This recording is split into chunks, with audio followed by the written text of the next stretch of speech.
Përshëndetje të gjithëve. Mbrëm, Shqipëria nuk organizoi thjesht një koncert. Shqipëria organizoi një ngjarje që falë kanaleve sociale dhe famës globale të protagonistit u bë në çdo cep të botës një lajm.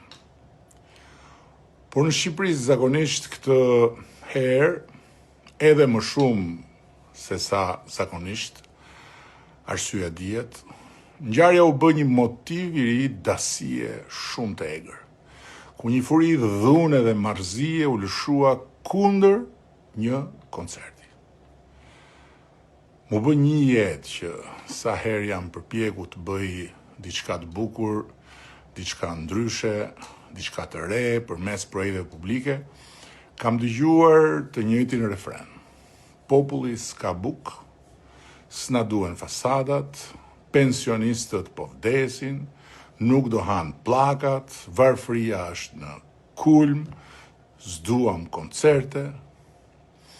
Dhe pas klithmës së kundërshtisë, fillojnë gjithmonë llogaritë absurde. Me kaq lek, do të merrte kaq ky, do të merrte aq ai, e me radhë. Në pamje të parë, kjo qasje duket sikur ha debat. Dhe demagogët që mbushin pasqyrat e kanaleve sociale me çerret e verosura për popullin duken sikur po thon diçka që bën sens. Po në vërtet, për te hipokrizisë tyre, që është maramëndse, ky është një keq kuptim themelor mbi mënyrën se si zhvillohet një vend dhe se si rritet një ekonomi. Sepse zhvillimi nuk është një buk me një masi fikse ku çdo euro që ndahet për një koncert i hiqet një pensionisti, i hiqet një smuri apo i hiqet një nxënësi. Zhvillimi është aftësia për ta bërë bukën më të madhe që në ndarjen e saj më pas të ketë më shumë për të gjithë. Dhe koha e ka treguar këtë, qysh me rilindjen urbane, e cila ndryshoi energjinë e qyteteve dhe krijoi një reakcion zinxhir zhvillimesh shumë pozitive, ku nga ngjyrat u kalua tek forma, nga forma u krijua një zinxhir i ri zhvillimor. U rrit konsumi, u rritën të ardhurat, u rritën investimet, u rrit punësimi dhe patjetër u rrit edhe ekonomia së bashku me pritshmëritë. Prandaj, pyetja më e rëndësishme nuk është thjesht sa kushton, por edhe sa vlerë krijon. Një shpenzim mbaron në çastin që ai bëhet, ndërsa një investim vazhdon të prodhoj vlerë edhe pasi është bërë. Një koncert madhështor nuk lë pas vetëm një shenjë të bukur në kujtesën atyre që e shijuan. Ai lë para në arkat e hoteleve të mbushura, të restoranteve plot, të kafeneve, të dyqaneve, të sipërmarrjeve që merren me transportin, që merren me sigurinë, me teknikën, me logjistikën dhe patjetër të gjithë atyre që bëhen pjesë e organizimit të tij. Ai krijon fitime për biznesin, krijon mundësi pune për njerëzit e angazhuar, duke mbledhur njëkohësisht edhe të ardhura për shtetin përmes taksave mbi atë vlerë të shtuar, si dhe miliona sy të drejtuar nga Shqipëria. Ai tregon botës se ky është një vend ku edhe kur ka protesta, ka mikpritje, ka siguri dhe mund të organizohen ngjarje të mëdha me pasion dhe me profesionalizëm. Një vend i lirë, demokratik, ku s'duhet kesh asnjë droje që të vish, të pushosh, të rikthehesh dhe të mendosh të investosh.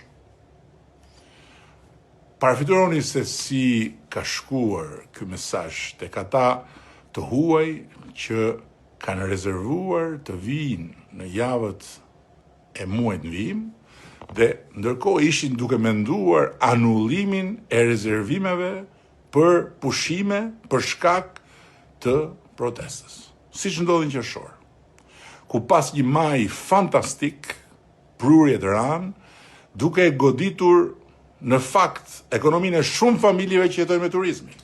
Dhe merrim me mend tani se çfarë impakti negativ do të kishte anullimi i koncertit më të madh që Shqipëria ka organizuar ndonjëherë. Po jo vetëm për turizmin, po edhe për investitorët e huaj. Investimet e huaja nuk shkojnë thjesht aty ku ka ligjet favorshme dhe taksa konkurruese, por shkojnë aty ku rreth parë ka besim, ka energji, ka reputacion, ka ambicie, ka siguri pa diskutim dhe ka një shoqëri që beson tek e ardhmja e vet dhe që ka guxim për ditë ta shohë ardhmen me një sy të ri. Askush nuk investon në një vend që ka frikë, ka vetja. Kapitali ndjek në radhë të parë besimin, pastaj sigurisht bën dhe llogaritë e fitimit.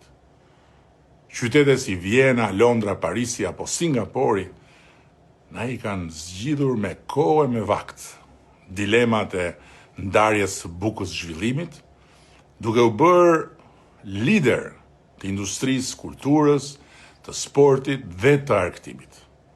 Ata konkurrojnë për të sjellë artistët dhe eventet më të mëdha të botës, sepse e kanë kuptuar, e kanë testuar dhe provuar prej kohësh që pyetja e dur nuk është sa kushton një aktivitet kulturor, por sa ekonomi gjeneron, sa turist, pra konsumator tërheq, sa investime frymëzon dhe sa prestigj ndërton. Shqipëria e sotme nuk duhet të pyes vetëm sa kushton. Shqipëria e sotme që synon ligën e kampionëve të mesdheut turistik duhet pyes me patjetër sa vlerë krijohet nga ky investim. Dhe mos e harroni që ka një varfëri shumë më të madhe dhe shumë më të rrezikshme për një vend se sa mungesa e të ardhurave të mjaftueshme. Varfëria e aspirata. Për një vend dhe për çdo. Kush është i varfër në aspirata është i dënuar të mbetet shumë më mbrapa se sa mundësitë që ai realisht ka, si vend apo si individ. Kush e shes çdo ide të guximshme si të nxituar. Dhe kush e shes çdo sukses si të dyshimt, nuk e lufton, po vetëm e ushqen varfërinë. Varfëria nuk luftohet duke mos bërë koncerte, po duke bërë edhe koncerte. Sepse një vend nuk bëhet kur dot i pasur duke menduar vetëm për barkun e jo edhe për shpirtin. Mirëqenia rritet duke krijuar vlerë, duke tërhequr kapital, ide, njerëz dhe mbi të gjitha duke qenë aktor, protagonist, jo spektator pasiv të botës ku jetojmë. Pensionet nuk paguhen nga pesimizmi. Spitalet nuk ndërtohen nga refuzimi i çdo nisme të madhe. Mirëqenia nuk lind nga zvoglimi i ëndrave. Ajo lind nga guximi për të parë më larg, për të synuar më lart dhe për të krijuar më shumë vlerë, duke pasur kurajon gjithmonë për të guxuar më shumë. Tani edhe 2 fjalë për 4 milion eurot dhe për ata që bëjnë sikur nuk kuptojnë. Dhe ndërkohë që hedhin papushim, helm në vesht e njerëzve, nga pensionistët deri te më të rinjt, duhet të ekspozohen përpara faktit se po, ato 4 milion euro ishin investim. Po, ishin një investim i bërë minutën e fundit për të shpëtuar investimin shumë më të madh për Shqipërinë, për ekonominë e Tiranës dhe për mijëra njerëz nga mbi 80 vende të botës që i kishin prerë biletat për të ardhur këtu dhe mbi të gjitha një investim për të mos hapur një plagë të re mosbesimi ndaj një Shqipërie ku i kanë sy të gjithë dhe ku do të mbaj fjalën që i garanton të gjitha aktivitetet ndërkombëtare dhe i garanton qytetarët e huaj që vinë në këtë vend. Por e vërteta e 4 milionshit është edhe më e plot se sa kaq. Është edhe më e plot për te asaj që bëjmë ne, sepse ato 4 milion euro nuk do kishin dalë nga arka e shtetit, po të mos ishin bërë kërcënimet, shantazhet, fushata e bullizmit dhe histeria e dhunshme e rrjeteve sociale, ku një pakicë njerëzish kujton se mund t'i imponohet me terror gjuhësor një vendi i tërë, qeverisë, sipërmarrjeve dhe kujdo që nuk mendon si ata që e mishërojnë pakicë. Po si mund lejohet kjo? Si mund lejohet kjo në një vend demokratik? Fut një qeleshe në kokë, apo lidh një farmur në qafë dhe merr peng Shqipërinë në emër të popullit? Ndërkohë që populli dihet shumë mirë se flet me votë, jo me sharje, jo me kërcënime, jo me dhunë dhe shantazh përmes gojës disa zëdhënësve, të cilët në rastin më të mirë janë llapaqorrat paditur dhe në rastin më të keq janë aventurier të kapur. Po, të kapur. Prandaj, nëse atyre dhe pastaj kujt i ndjek ata nga pas u dhëmbin ato 4 milion, le t'i kërkojnë fillimisht llogari vetes për klimën e dhunës që kanë ushqyer në për kanalet sociale, sepse 4 milion eurot nga arka e shtetit nuk i nxori koncerti, po i nxori sulmi. Agresioni i verbër për ta shkatruar koncertin. Protestat janë një burim energjie për demokracinë dhe respektin për institucionin e protestës unë personalisht. Dhe kjo shumicë qeverisëse e kemi dëshmuar që në ditën e parë. Dhe dëshmojmë gjithmonë. Por nuk ka asnjë shans që ne të pranojmë t'i nështrohemi dhunës, kërcënimeve, shantazheve, apo koreve linçuese që të kujtojnë ato sheshet e mesjetës, me turmën e egzaltuar që i gëzoi spektaklit të linçimit dhe të vdekjes.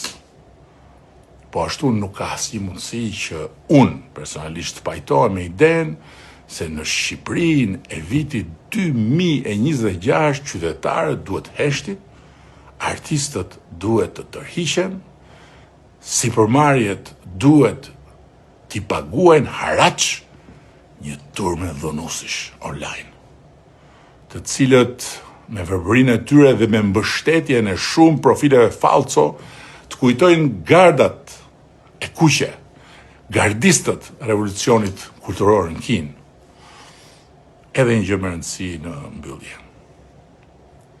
Angazhohen tufa sorrash dhe laraskash për të më akuzuar mua se po sulmoj popullin që paska dalë në shesh, se po shaj rinin që nga zgjuar, se po akuzoj emigrantët që po kërkokan llogari dhe me radhë.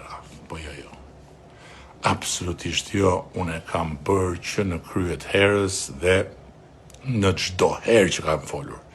Dallimin e ditës Flamingos me natën e Korbit dhe të Soros.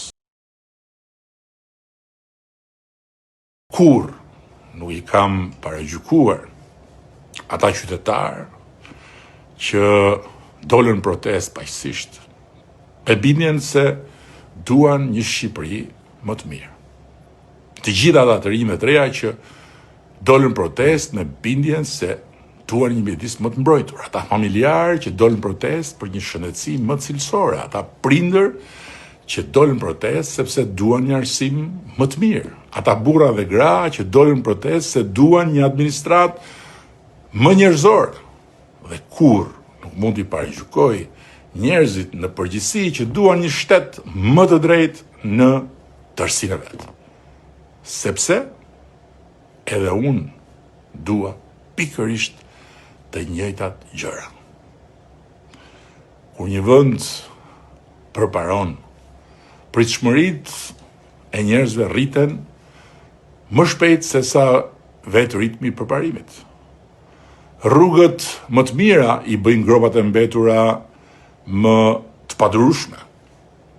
Lufta frontale me korrupsionin që nuk ka ndodhur kurrë më parë, e bën korrupsionin ende më të padurueshëm. Shërbimet më të shpejta, si asnjëherë më parë, 95% online, e bëjnë çdo shërbim të pravëmbetur ende më të patolerueshëm.